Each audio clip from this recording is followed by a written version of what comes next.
What's the difference between the Reformed concept of common grace and the Arminian concept of prevenient grace? The question comes up frequently, so take a second to like and subscribe, and then we'll get straight to that question. So what is common grace? The first thing to say is that different strands of the Reformed tradition nuance their understanding of common grace differently. I'm working with what I take to be the mainstream view in the present-day resurgence of five-point Calvinism. So someone like Abraham Kuyper might come at this somewhat differently. That said, the easiest way to clarify the difference between common grace on the one hand and prevenient grace on the other is to consider them both in relation to salvation. Common grace does not lead to salvation. Prevenient grace does. In Reformed theology, common grace is not saving grace. It's not considered a soteriological category. That means it's not part of the theology of salvation. It's not part of the order of salvation. Instead, according to Reformed theologian Louis Berkhof, the doctrine of common grace was developed in response to questions like these. Number one, how can we explain the comparatively orderly life in the world, seeing that the whole world lies under the curse of sin? Number two, how is it that the earth yields precious fruit in rich abundance and does not simply bring forth thorns and thistles? Number three, how can we account for it that sinful man still retains some knowledge of God, of natural things, and of the difference between good and evil, and shows some regard for virtue and good outward behavior? Number four, how can the unregenerate still speak truth, do good to others, and lead outwardly virtuous lives?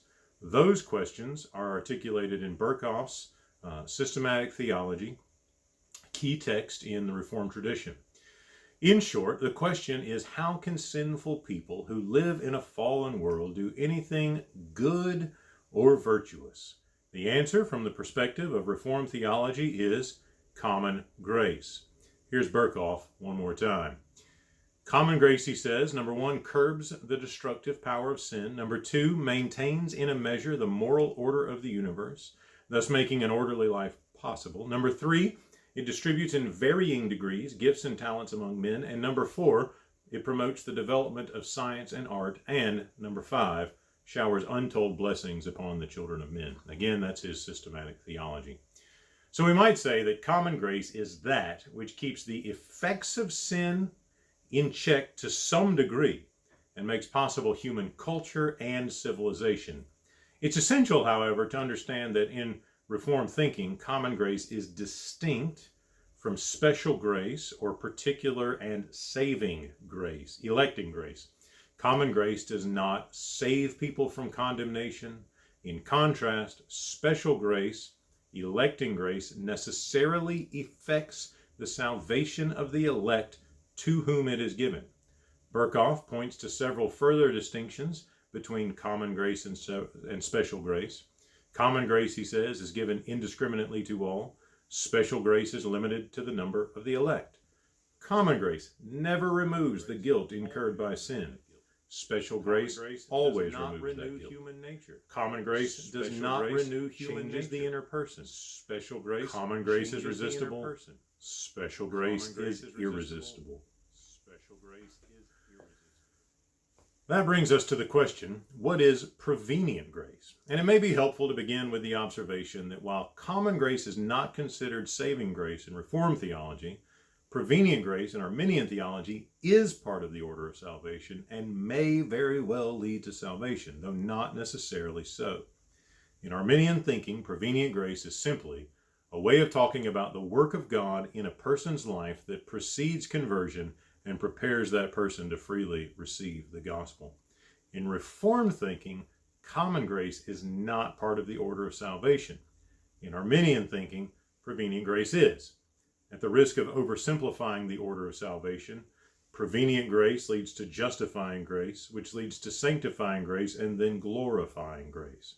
And I'll hasten to add that since we Arminians see grace as resistible, it follows that prevenient grace need not always lead to justification and final salvation. Prevenient grace is not effectual. It does not effect salvation as the Reformed understanding of special grace does effect salvation. Rather, prevenient grace prepares the human heart to believe the gospel and so be saved by Jesus. But prevenient grace can be resisted. To summarize then, if you can look back and see the work of God drawing you to Christ prior to your conversion, that's what we call prevenient grace. Now, one more point of clarification may be helpful. Prevenient grace is not substantially different from justifying or sanctifying grace. Those terms emphasize different points in the same journey of salvation, by grace through faith. The terms have to do with process and chronology. They are not different sorts of grace. So you don't get one sort of grace before your conversion, another sort of grace at your conversion, and yet another sort of grace after your conversion for your sanctification. No, grace is grace. And when the Bible speaks of grace, it is speaking of God's powerful work in our lives through Christ and the Spirit for our ultimate salvation. The labels, the adjectives, prevenient, justifying, sanctifying, those are terms that orient that work of grace in relation to time. So this is what I take to be the problem with the notion of common grace. It creates a different sort of grace that does not have salvation as its goal. What I mean is that Reformed theology seems to posit two substantially different forms of grace. One effective to salvation and one that's not. The problem, as I see it, is that this divorces grace from the work of Christ. This is a problem Berkhoff acknowledges with regard to common grace, but to be fair, he rejects the suggestion that there are two substantially different forms of grace. But if this is the case, why create the confusion by calling common grace grace at all?